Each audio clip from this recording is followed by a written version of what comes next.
आज हमारे साथ में दादा गुरु हैं।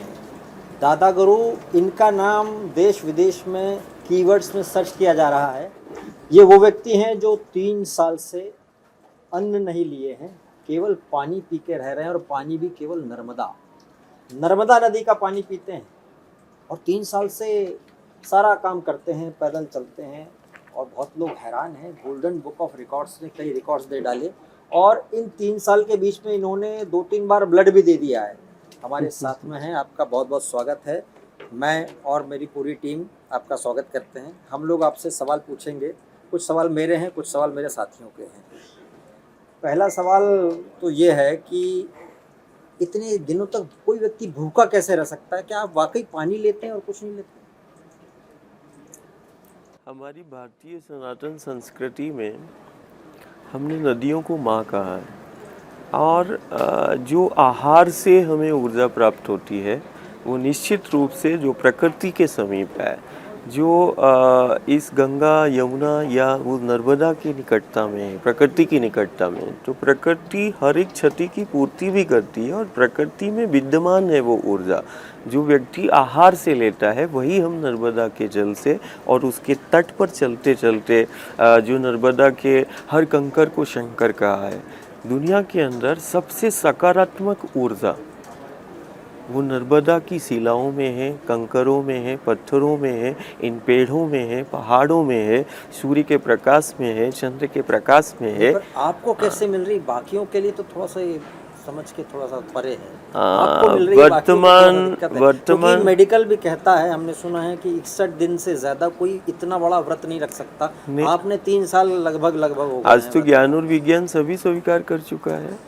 उसने शरीर का परीक्षण भी किया, और निश्चित रूप से जो अन्न से हम ले रहे हैं वो प्रकृति की निकटता में यदि कोई अपना जीवन जिएगा तो निश्चित रूप से वो नर्मदा के जल में, इस मिट्टी में, पेड़ों में, पहाड़ों में, इस प्रकृति में वो सारे तत्व और खनिज, लवण सब व्याप्त है जो एक विज्ञान कह रहा है कि जो शरीर के लिए आवश्यक है, वही नर्मदा के जल में और वही उसके तट और पथ के कंकर, पत्थरों में, पेड़ों में है। आज तो अध्यात्म ही नहीं, विज्ञान भी इस चीज़ को स्वीकार है। अगर ऐसा है तो अन्न उपजाने में जो समस्या आती है और अन्न की जो किल्लत होती है, बहुत बड़ी समस्या का हल आप दे रहे हैं एक तरीके से, अपने आप को इस तरह से रख के। लेकिन ये केवल पानी से ही चल जाएगा? थोड़ा बहुत अगर खा लें तो? मुझे तो लग रहा है कि अभी और सभी देख रहे हैं कि मैं पूर्ण स्वस्थ हूँ। बिल्कुल नहीं खाता। पूर्ण स्वस्थ हूँ, और हम सिर्फ एक बंद कक्ष में नहीं रहते। हमारा नर्मदा का तट और पथ ही मठ है, और हम हजारों लोगों के समक्ष 18 घंटे रहते हैं। और यदि हम साथ में भी रहते हैं तो जमात के साथ में रहते हैं पूरा 24 घंटे। और हम देश और दुनिया के उन ज्ञानियों को भी आमंत्रित करते हैं कि जिस समय पर जब चारों तरफ प्राकृतिक और आपदाओं का और संक्रमण का दौर चल रहा है, तो सबसे सुरक्षित जीवन, ये महाव्रत, ये साधना से हम सिर्फ दुनिया के समक्ष ये लाना चाहते हैं कि यदि सबसे सुरक्षित हमें जीवन को जीना है और सबसे सुरक्षित यदि हमें जीवन को रखना है, तो हमें प्रकृति की ओर हमें लौटना पड़ेगा। बीपी वगैरह नॉर्मल है? वेट कितना है आपका? शुगर वगैरह सब नॉर्मल होगी मुझे लगता है। हर सप्ताह ही परीक्षण होता है और सब नॉर्मल ही होता है, सब नॉर्मल होता है, सामान्य ही है। जो आहार से, मैं बार बार बोलता हूँ कि जो आहार से हम प्राप्त करते ऊर्जा को, वही चीज़ अब आहार का दर्जा एक अन्न को है, फिर एक दूध को है। लेकिन दुनिया के अंदर सिर्फ नदी के रूप में, जिसको हम नर्मदा कह रहे हैं, ये सदियों से नर्मदा ही एक ऐसी नदी है कि साधु हो, संत हो, ध्यानी हो, ज्ञानी हो, वो सब बड़ी आस्था श्रद्धा के साथ एक नदी की परिक्रमा करते हैं। हाँ, मैंने देखा 1200 करीब 1300 किलोमीटर एक साइड और दूसरी साइड भी उतनी। हाँ, ये पूरा 3200 किलोमीटर की परिक्रमा है। और प्रत्येक वर्ष जो है नर्मदा की परिक्रमा व्यक्ति बड़े उमंग उत्साह के साथ करता है। कई जगह पर ऐसे जंगल आते हैं, जैसे शूलपाणेश्वर की झाड़ियाँ आती है।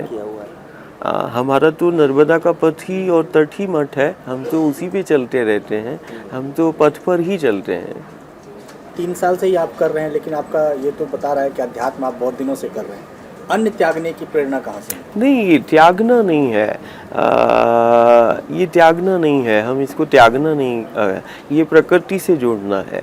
आज वर्तमान स्थिति में देश और दुनिया में जैसे हम देख रहे हैं तरह तरह के संक्रमण और तरह तरह की आपदाओं से ये गांव नगर शिकार हो रहा है, समाज शिकार हो रहा है। इस संक्रमण और आपदा के मूल में यदि हम इन समस्याओं को देखेंगे तो वो कहीं ना कहीं घर, परिवार, समाज, प्रकृति से विमुख हो रहा है और कहीं ना कहीं हमारा जीवन या हमारी व्यवस्था या हमारी सुरक्षा चक्रों द्वारा संचालित हो रही है। जैसे हम बोलते हैं कि जीवन चक्र, मतलब चक्रों द्वारा संचालित है जीवन, और कहीं ना कहीं गलत जीवन शैली के कारण जब किसी जीव का या जगत का चक्रों का संतुलन और समन्वय बिगड़ेगा तो वो गांव या नगर या वो समाज संक्रमण और आपदाओं का शिकार होगा।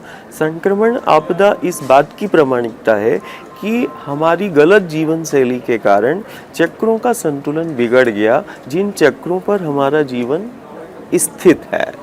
आज ये महाव्रत के माध्यम से हम सिर्फ यही कि हमने त्यागा नहीं है, जो चीज़ आप अन्न से, रोटी से, दाल से, चावल से, आहार से ले रहे हैं वही चीज़ ये पंच तत्व की ही काया है, और जो इस शरीर को आवश्यक है वो निश्चित रूप से उस प्रकृति में, उस नर्मदा के जल में, उन पेड़ों में, पहाड़ों में, उस मिट्टी में, उस कंकर में व्याप्त है वो ऊर्जा।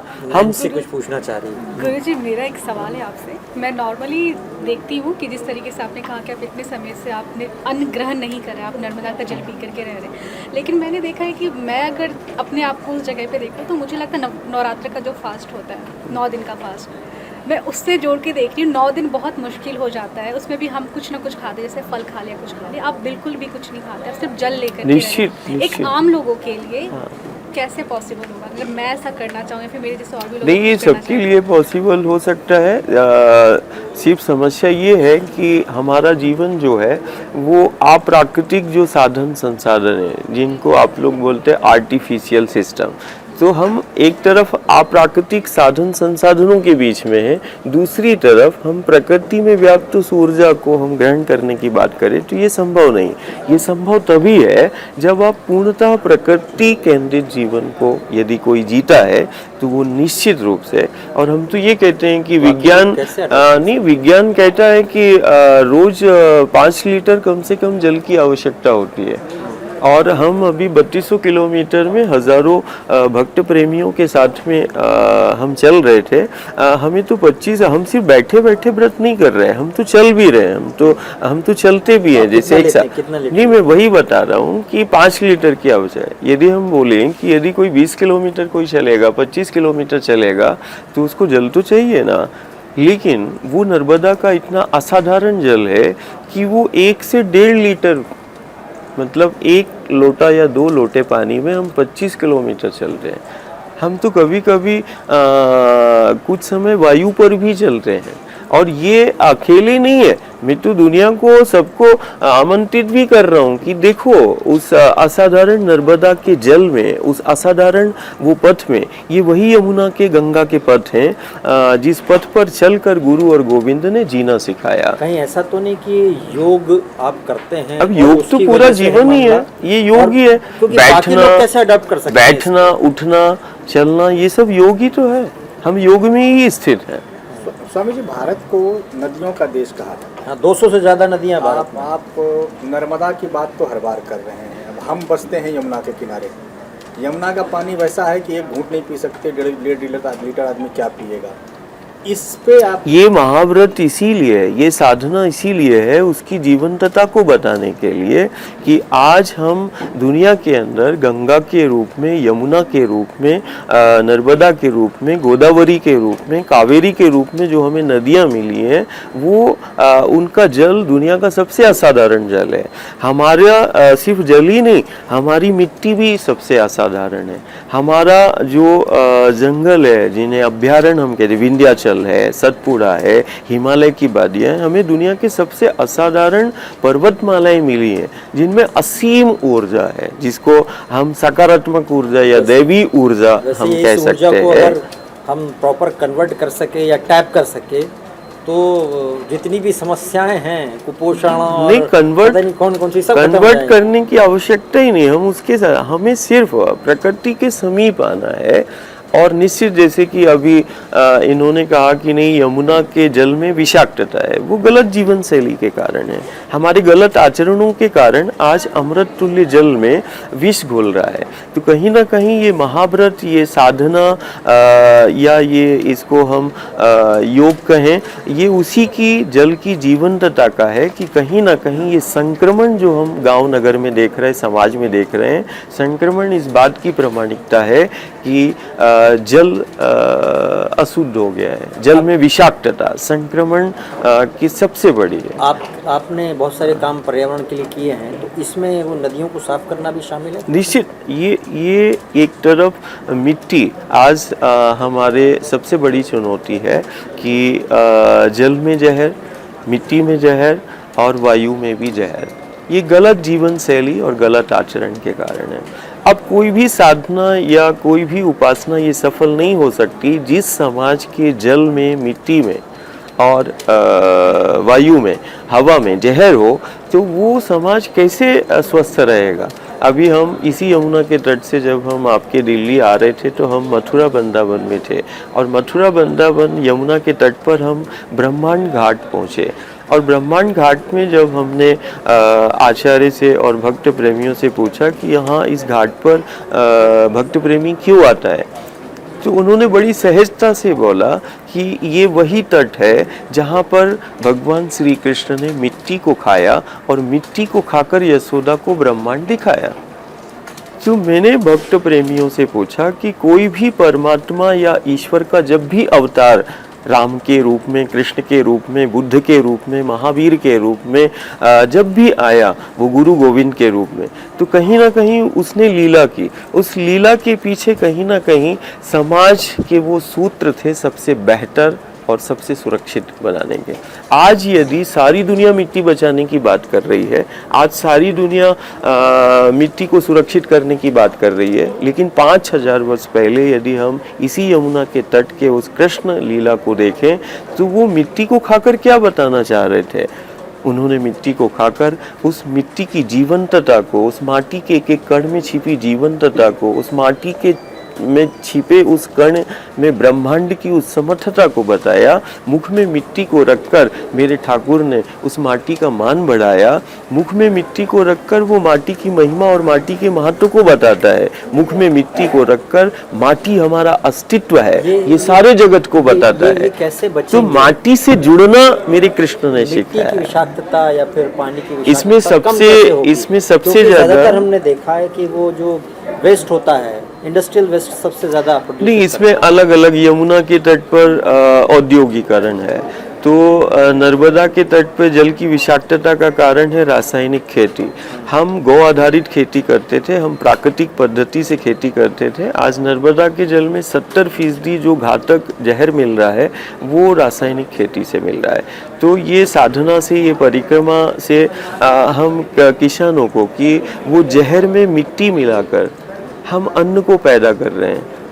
अब आप हमसे बोल रहे हैं कि अन्न खाने बिना आहार के आप रह रहे हैं। अरे मैं तो ये देख रहा हूँ कि खा के व्यक्ति बड़े बड़े रोगों से ग्रसित हो रहा है, अन्न खा के मर रहा है, मैं बिना अन्न खा के जीवित हूँ।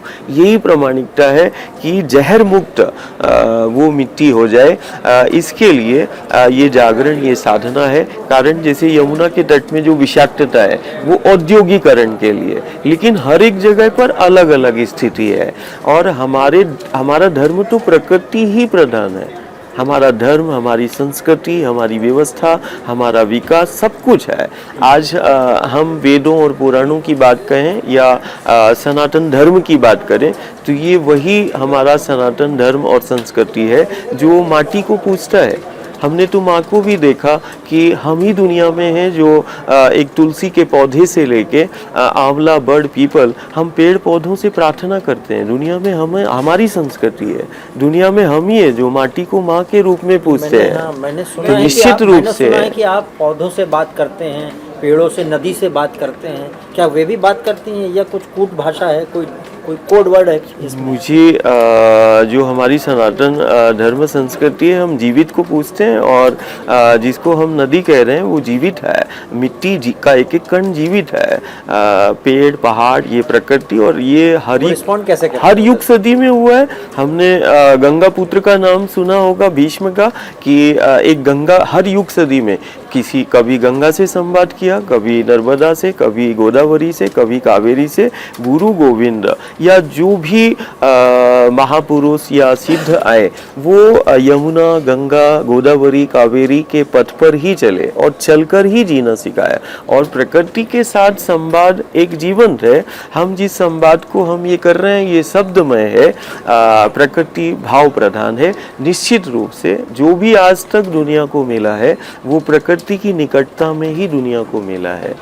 स्वामी जी, मेरा आपसे ये सवाल है कि हमारे देश में करोड़ों लोग ऐसे हैं या दुनिया में करोड़ों लोग ऐसे हैं जो प्रकृति से ऊपर प्रॉफिट को देखते हैं, अपने निजी प्रॉफिट को, इसलिए वो इसके परिणाम स्वरूप दोहन भी करते हैं। तो आप उनको क्या संदेश देना अब सिर्फ दोहन ही नहीं, शोषण करने लगे हैं। दोहन तो ठीक है, शोषण होने लगा है।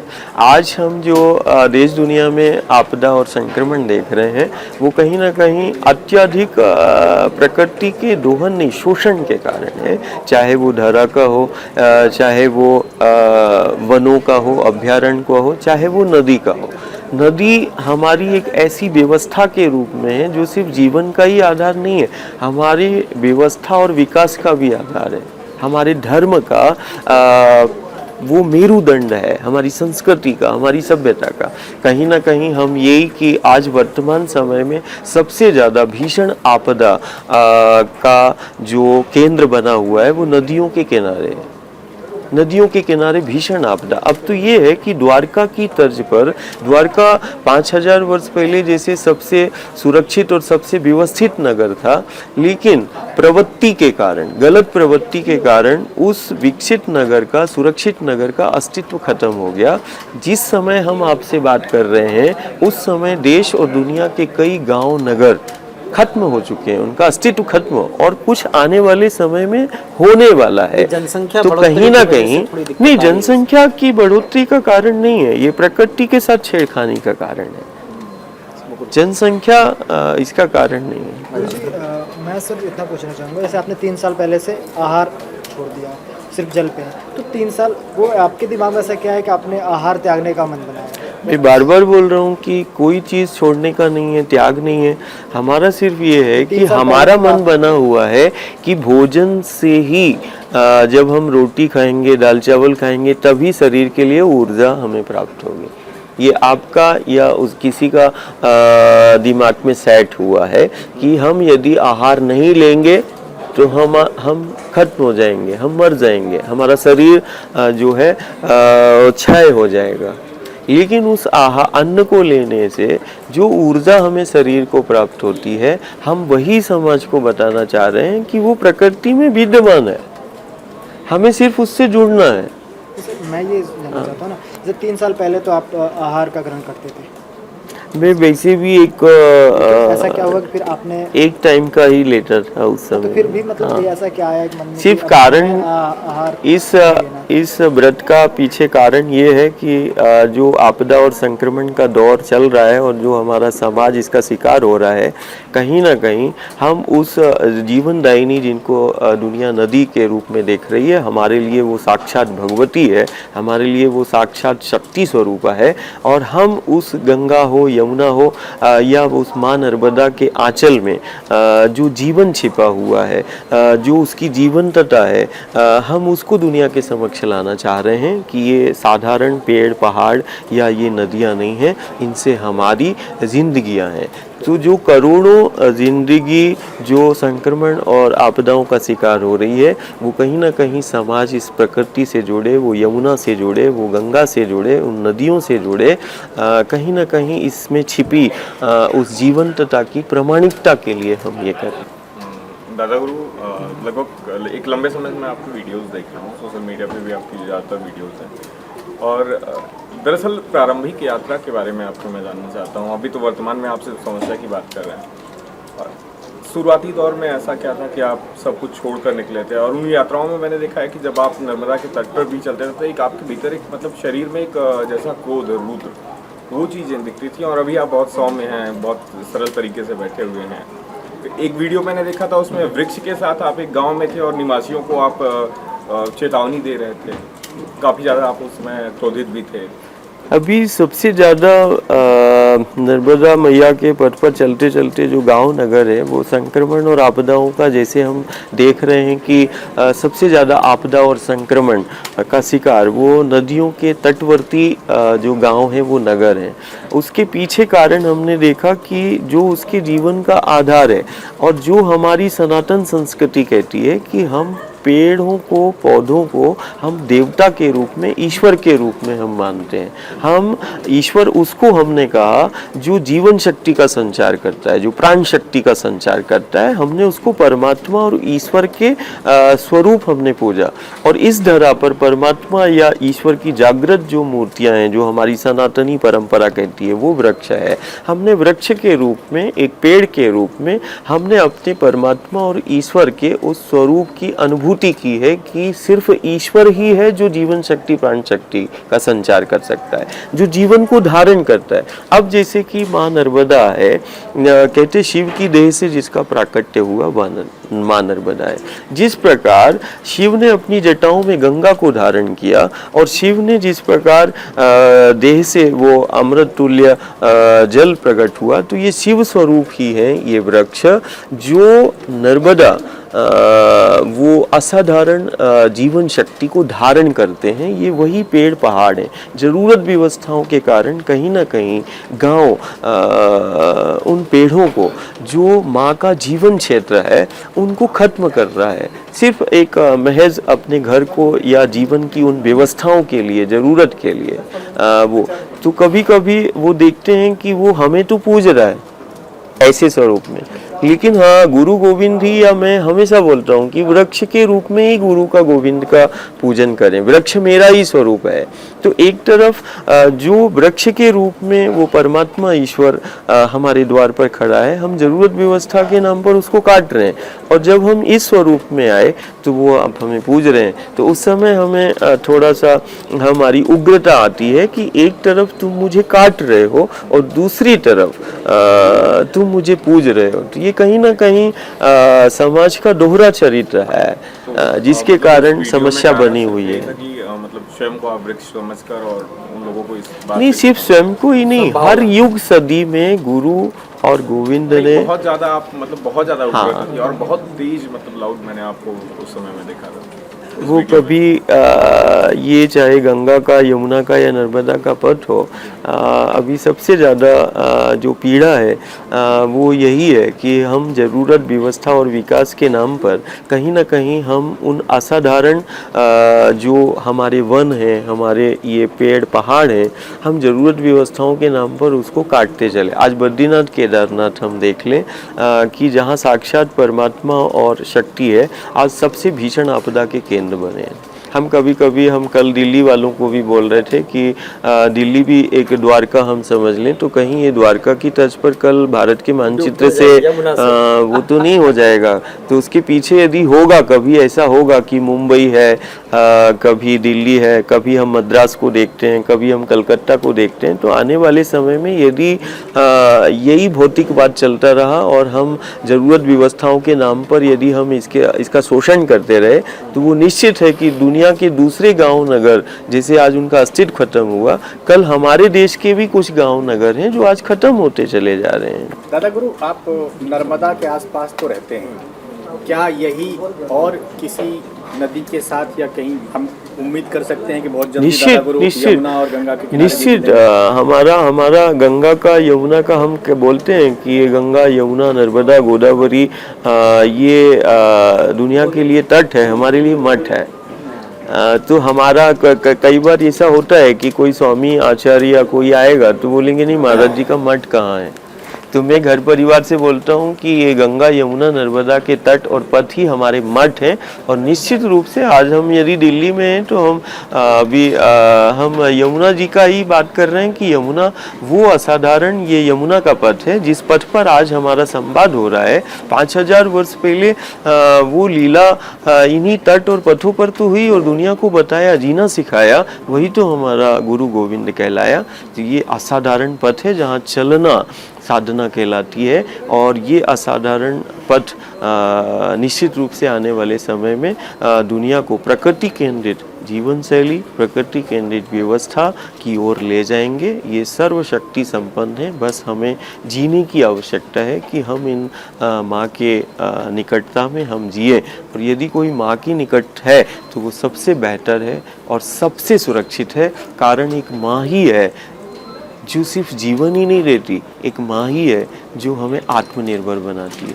आज यमुना के जल में जो हम जहर देख रहे हैं, यमुना का ये वही जल है जो जल का पान हम सिर्फ प्यास बुझाने के लिए नहीं, बड़े बड़े रोग और व्याधियों की दवा है। ये गंगा यमुना का नर्मदा का जल है। हमने नर्मदा जल को सेवन करते करते बड़े बड़े असाध्य रोगों को दूर होते हुए देखा है। आज ये जो संक्रमण है, संक्रमण इस बात की प्रामाणिकता है कि हमारा जल जो अमृत तुल्य है वो दूषित हो गया। दूषित जल संक्रमण की निशानी है। यदि संक्रमण मुक्त समाज को चाहिए तो हमें गंगा यमुना के जल को किसी भी स्थिति में शुद्ध करना होगा। तो एक तरफ शुद्धिकरण की चुनौती है, दूसरी तरफ संरक्षण की, दोनों ही बातें हैं। गुरुजी, मेरा प्रश्न ये है कि पहला कदम बहुत महत्वपूर्ण होता है। हम प्रकृति की विलासिता की बात कर रहे हैं, भोग विलासिता की बात कर रहे हैं, तो इस भोग विलासिता से हम प्रकृति की तरफ पहला कदम कैसे बढ़ाएं? सबसे महत्वपूर्ण तो यही हो जाता है ना कि हम बढ़ाएं कैसे, और पहला कदम सबसे पहला कदम है हमें अपनी जीवन शैली जो हमारा खान पान है उसको हमें हम ज़रूरत जो हमारी रोज की आवश्यकताएं हैं, ज़रूरत, उसको कम करना पड़ेगा। ये पहली प्राथमिकता है। गुरु जी नमस्कार। गुरु जैसे भगवान श्री कृष्ण कहते हैं गीता में भी कि ये जो हमारा इंद्रियों को घोड़े के समान बता दिया, मन को लगाम बता दिया, और जैसे आपका जो स्तर है ये कोई भौतिक स्तर तो है नहीं, आप एक आध्यात्मिक स्तर के लेवल पर पहुंच चुके हैं। तो गुरु जी आप जैसे इस स्तर पर पहुंच गए, या आप इसको ईश्वर कृपा मानते हैं या फिर इस स्तर पर कोई भी पहुंच सकता है? निश्चित है, आज हर एक जीव का अधिकार है और वो समानता वो प्रकृति ही हमें संदेश देती है। ये हम बार बार कहते हैं कि सबसे बेटर और सबसे सुरक्षित जीवन यदि हमें जीना है और सबसे बेटर यदि हमें अपने जीवन को बनाना है तो वो प्रकृति के समीप है। ये महाव्रत या ये साधना इस बात की प्रामाणिकता है कि हम गांव से, घर से, परिवार से, समाज से बोल रहे हैं कि आप आकर देखें, आप प्रकृति के समीप आए और सबसे बेहतर खुद को बनाएं। जैसे कि तो शंकराचार्य जी थे, उन्होंने भी ब्रह्मचर्य पे काफ़ी बल दिया था। आपके इस ब्रह्मचर्य साधना को लेकर क्या विचार है? निश्चित रूप से कहीं ना कहीं जिसको हम आध्यात्मिक स्तर का ये हम देख रहे हैं वो कहीं ना कहीं संयम जो हमारी जीवन शैली है, जब किसी जीव की जीवन शैली मर्यादित होगी, हमारा आहार, हमारा खान पान, हमारा आचरण यदि मर्यादित है और प्रकृति के समीप है तो निश्चित रूप से मैं बार बार वही कह रहा हूँ, चाहे ब्रह्मचर्य का हो, चाहे वो प्रकृति की निकटता का हो, चाहे वो योग हो या किसी भी प्रकार की साधना हो, वो आपको प्रकृति के समीप ही लाएगी। मैं तो इतना तक बोलता हूँ कि यदि इस भागम भाग के उस दौर में यदि घर परिवार से नहीं हो रहा तो वो नाम स्मरण करे। तो किसी ने बोल दिया नाम स्मरण से क्या होगा, कोई राम का, कोई हरि का, कोई राधा राधा बोल रहा है, क्या होगा? नाम स्मरण के पीछे है सत्य का स्मरण, वो आवृत्ति है, वो आवृत्ति उस जीव को प्रवृत्ति से निवृत्त कराएगी और प्रकृति के समीप लाएगी। नाम स्मरण की महिमा है। नाम स्मरण अध्यात्म और विज्ञान में, विज्ञान को अभी मैं उनको बोलता हूँ कि नहीं, आप अपनी यंत्र लाएं और हम राम राम कह रहे हैं, हम राधे राधे कह रहे हैं, आप उस आवृत्ति को देखें, तरंग को देखें कि ये आवृत्ति, ये नाम स्मरण कैसे उसके जीवन को सुरक्षित कर रहा है, ये कैसे नाम स्मरण ऐसा ढाल बन के रखा है और वो कैसे प्रकृति से जोड़ रहा है। तो हमारी जो भी सनातनी परंपराएं है वो किसी अंधविश्वास पर नहीं, वो जीवंत प्रामाणिकता पर है। मैंने देखा है बहुत सारे विदेशी यूनिवर्सिटीज अब हमारी जो पुरानी तकनीक थी, पुराने जो नानी दादी वगैरह भी कहती थी या बुजुर्ग लोग कहते थे, उन पे अब अध्ययन कर रहे हैं और उसको यूनिवर्सिटी में बाकायदा वो लोग ये प्रचारित करते हैं कि हमने रिसर्च में ये पाया कि ऐसा हुआ है, जबकि हमारे यहाँ पर वो बहुत सालों से चला। कुछ समय के बाद भारत उसकी जीवंत अभिव्यक्ति बनेगा। ये हम परिवार को वचन देते हैं कि आने वाले समय में विश्व समुदाय के समक्ष ये गंगा यमुना, ये प्रकृति की जीवंतता, आज जो भी विज्ञान का युग है, निश्चित रूप से आने वाले समय में विज्ञान आपके समक्ष होगा और वो बताएगा कि नर्मदा के जल और प्रकृति की जीवंतता और दुनिया को प्रकृति से जोड़ने का एक सबसे बड़ा आधार यही यमुना का, गंगा का, नर्मदा का पथ होगा। मैं आपसे थोड़ा व्यक्तिगत सवाल पूछना चाहता हूँ। नहीं, इसमें आपका विवाह हुआ है, नहीं हुआ है, कहाँ तक पढ़े नहीं, इसमें मैं सबसे क्षमा मांगता हूँ कि मेरा सिर्फ माँ है और माँ का ही जीवन है। ये गृहस्थ और सांसारिक में मैं रहता हूँ, लेकिन इसमें रह के मैं पूर्ण तरीके से मुक्त हूँ। अब पढ़ाई कहाँ से की और पढ़ाई कौन से कॉलेज में, कहाँ, कौन से शहर में? नहीं, मेरा गुरुकुल, मेरा विद्यालय नर्मदा का पथ है। नर्मदा का पथ ही हमारा गुरुकुल है और हम बोलते हैं कि ये जीवन जीने की कला का सबसे बड़ा केंद्र है और मुझे माँ से ही जो कुछ मिला है, माँ से ही मिला है। ये जिस चीज़ का आप अध्ययन की बात कर रहे हैं, ये द्रव्य पदार्थ साधन संसाधनों का है। ये डिग्री और डिप्लोमा की आप जो बात कर रहे हैं, ये साधन संसाधन द्रव्य पदार्थ, लेकिन जो जीवंतता है उस गुरुकुल से ही मिली, जिसको नर्मदा का पथ है। हमारे लिए माँ ही गुरु है, हमारा दुनिया, हमारा जहाँ, हमारा सब कुछ माँ ही है। और हम इस समय जब आप लोगों से बात कर रहे हैं तो यमुना के द्वार पर हैं और मुझे ऐसा लग रहा है कि माँ ही दुनिया को संदेश देना चाह रही होगी। दादा गुरु, इससे पहले कि भूपेंद्र जी इस वार्तालाप को खत्म करें, मैं दो सवाल आपसे पूछना चाहता हूं। एक ये, नर्मदा पिछले कुछ सालों में राजनीति का केंद्र बनी है। मध्य प्रदेश की राजनीति में नर्मदा अचानक ऐसी उभरी कि उसकी परिक्रमा सब करने लगे और जो कर रहे हैं उसकी सरकार बन रही है। दिग्विजय सिंह जी और दिग्विजय बाबू ने किया। उसके बाद अभी हम जो देख रहे हैं, केंद्र सरकार की योजना बहुत सारी नदियों को लेकर है। तो एक तो ये कि क्या नर्मदा के ऊपर जो राजनीति हो रही है उससे आप कितना सहमत हैं, क्या उससे नर्मदा का कुछ भला हो रहा है? और दूसरा, केंद्र की योजनाएं जो चल रही हैं नदियों के उद्धार की, इसको आप कैसे देखते हैं, कितना भला इससे नदियों का होगा? ये राजनीतिक विषय नहीं है, ये सामाजिक और हमारे जीवन से जुड़ा हुआ विषय है। ये कुछ विषय होते हैं जो बहुत ऊपर है। मुझे ऐसा लगता है कि हर एक, चाहे वो पक्ष हो विपक्ष में बैठना लोकतांत्रिक प्रणाली है और कहीं ना कहीं जब बात यदि राष्ट्र की आए, जब बात राष्ट्र के जीवन की आए, तो क्या पक्ष क्या विपक्ष सब निष्पक्ष होकर खड़े हो जाएं। आज जैसे हम यमुना के द्वार पर हैं, अब इसमें कहें कि एक राज्य की व्यवस्था है, केंद्र की व्यवस्था है, तो योजनाएं हैं और योजनाएं बहुत सुंदर है, इसमें कोई है। लेकिन एक योजना होती है, एक सिद्धांत होता है। योजना व्यक्ति और गांव को देखकर बनाई जाती है। योजना व्यक्ति पर केंद्रित है, लेकिन सिद्धांत व्यक्ति पर केंद्रित नहीं है, वो प्रकृति पर केंद्रित है। तो यदि योजना है तो फिर सिद्धांत होगा, यदि प्लान है तो प्रिंसिपल होगा। लेकिन हम सिद्धांत, ये जो व्रत है, हम वही जवाबदार और जिम्मेदारों को बताते हैं कि योजना है, लेकिन योजना के साथ सिद्धांत होना आवश्यक है। और सिद्धांत शाश्वत है। सिद्धांत में आप परिवर्तन नहीं कर सकते, आप योजनाओं में परिवर्तन कर सकते हैं। जब दिग्विजय बाबू की यात्रा चल रही थी तो आप उनसे मिले थे? मैं किसी राजनीतिक उस पर मैं बातचीत नहीं करूंगा। सब जो परिक्रमा के पथ पर है वही सारे परिवार है और इस विषय पर हम चर्चा नहीं कर सकते हैं। जी हाँ, गुरु जी प्रणाम। समस्याओं की बात की हमने, समाधान की तरफ चले।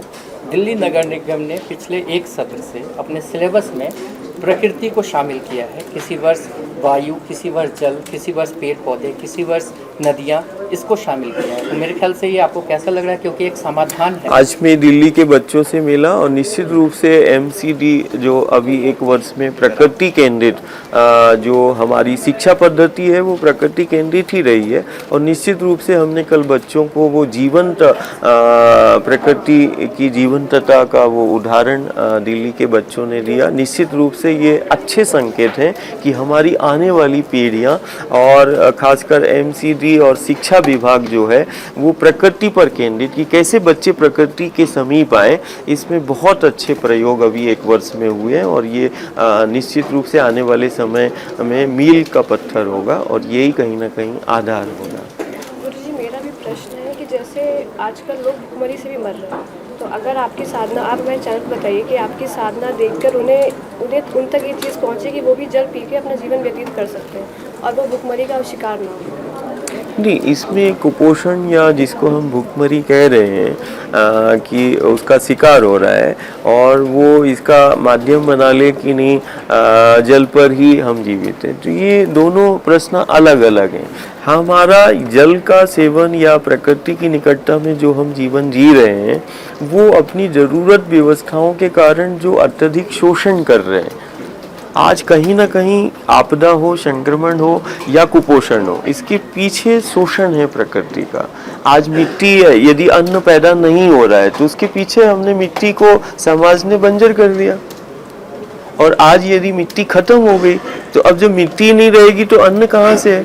ये व्रत जो है वो मिट्टी को फिर से बनाने के, बचाने के लिए और उस मिट्टी की जिसको हमने माँ कहा है उसकी उर्वरा शक्ति फिर से पुराना वैभव उस माटी का आए और फिर से वो अन्न पैदा हो। नहीं तो कई जगह अकाल है, सूखा है, कई जगह पर हमने देखा बाढ़ ही बाढ़ है, कोई पानी में डूब के मर रहा है, कोई बिना अन्न के मर रहा है। तो कहीं ना कहीं ये सब के मूल में एक ही चीज़ आएगी कि कहीं ना कहीं हमने ज़रूरत और व्यवस्थाओं पर और जीवन शैली, गलत जीवन शैली के कारण कहीं ना कहीं आज मिट्टी खत्म हो रही है, पानी खत्म हो रहा है।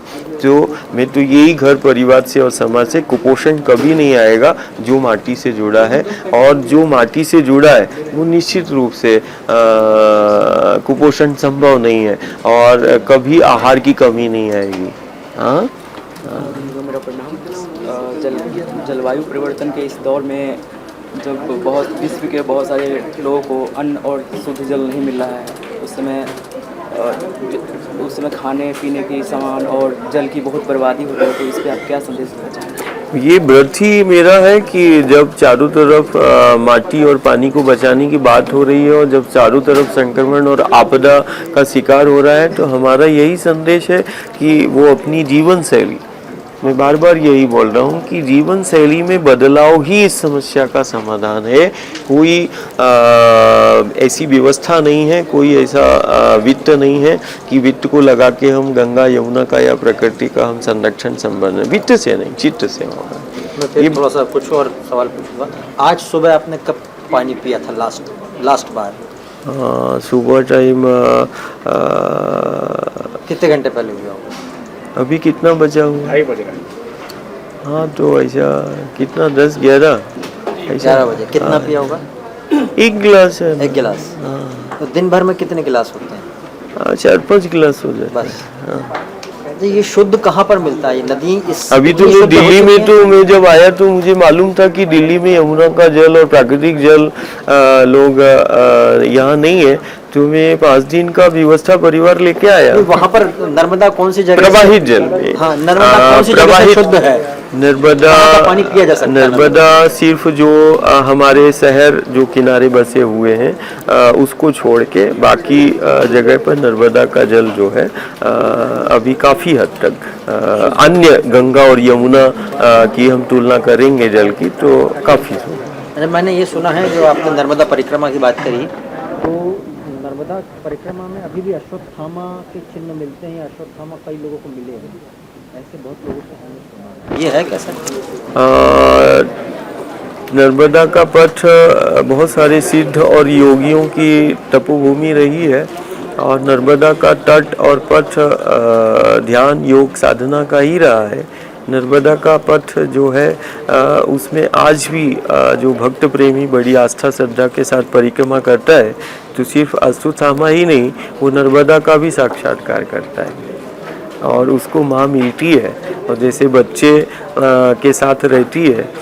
उसकी जीवंत जो भी परिक्रमा जिसने संपूर्ण की है उसके अपने अपने अनुभव है। तो मुझे लगता है कि दैविक जो हमारी सत्ता है उसका प्रत्यक्ष प्रमाण यदि किसी को देखना है या परमात्मा ईश्वर का साक्षात्कार या उसको एहसास करना है तो वो एक बार जरूर नर्मदा परिक्रमा करे।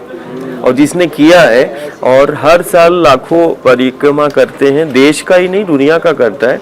और हमारी एक इच्छा भी है कि जो परिक्रमा कर रहे हैं उनसे आप संवाद करेंगे तो उनके जो अनुभव होंगे उन अनुभव में हमें उस दैविक शक्तियों की जीवंतता, ऐसा कोई रोचक अनुभव आप साझा करना चाहेंगे दर्शकों के साथ? अपना रोचक अनुभव जो आपको लगा हो, नहीं ये दैवीय ये चमत्कारिक है, चमत्कारिक है। अब सबसे ज्यादा तो माँ ने इसी शरीर को चमत्कार बना दिया, यही सबसे ज्यादा रोचक है। यही जो देख रहे हैं ये माँ ही है। नहीं, कुछ और भी अभी कुछ दूसरे संबंधित ऐसा है, कुछ ऐसा भी लगता है? मुझे तो माँ के तट और पथ पर सब विलक्षण ही है उसमें। मुझे नहीं लगता है कि कोई भी चीज़, चाहे वो कंकड़ हो, पत्थर हो, पेड़ हो, सब कुछ विलक्षण है, असाधारण है। और कहते हैं जो जीता है उसके पास शब्द नहीं होते। हम तो जो कभी ऐसे प्रश्न आते हैं तो हम निशब्द हो जाते हैं, कारण हमारे पास शब्द नहीं है। हम सिर्फ यही प्रार्थना करते हैं कि माँ से कि हम बस वो ऐसा जीवन जीना चाहते हैं कि कोई इस जीवन को देखे तो वो जीना सीख जाए और उसके जीवन को दिशा मिल जाए, कारण हम शब्दों से नहीं समझा पाते हैं। ऊपर वाले ने हमको जब नीचे भेजा तो जीवन जीने के लिए भेजा और इस धरती को जीवन जीने योग्य बनाए रखने की जिम्मेदारी हमारी है, क्योंकि ज़मीं कट रही है, नदी घट रही है और इसके चक्कर में इंसानी सभ्यता सिमट रही है और इसको बचाने का काम हम सबका है। दादा गुरु, आपका बहुत बहुत धन्यवाद। आपने हमको वो मैसेज दोबारा रिकॉल करवाया है, याद करवाया है। आपका बहुत बहुत धन्यवाद।